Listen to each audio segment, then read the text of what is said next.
The ecumenical movement generally, I think, oscillates between two sorts of poles.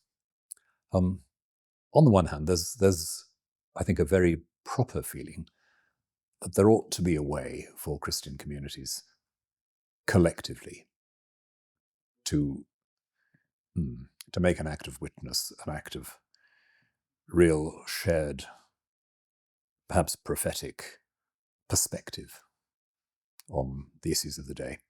And although that, I suppose that goes with the WCC's work more generally rather than just with faith and order, there's always that element within it, within faith and order as well. And that can sometimes mean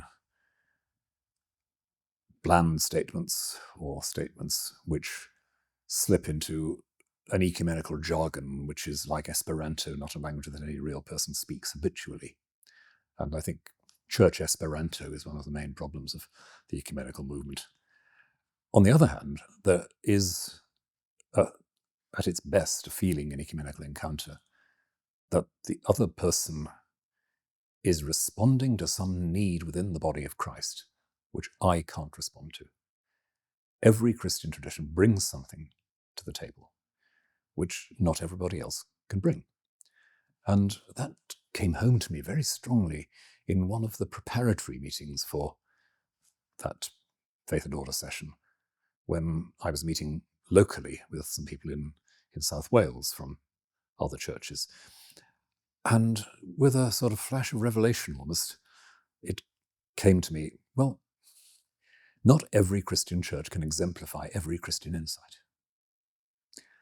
It's very important that we recognize as Christians, for example, that every action we perform together is in some sense significant of God. It points to God, it means God. Equally, it's very important that there should be some acts in the church which quite clearly say this in unambiguous and unmistakable terms. We have the Eucharist, not just Saturday evening meals. But these are different ends of one spectrum. And if you belong, as I do, in a tradition which is quite strongly sacramental and really values the solemn performance of sacraments, well and good, we're doing something that matters.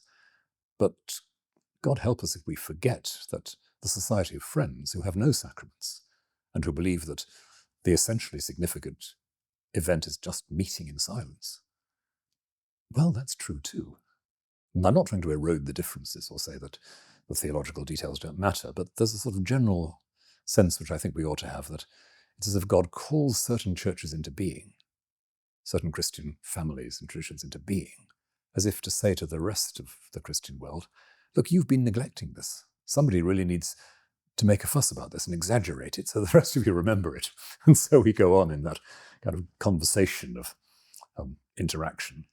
Now that, I think, is the real energy of the ecumenical movement, that sense of a positive appreciation of something you may have forgotten or may not be able to do. Somebody else is doing it.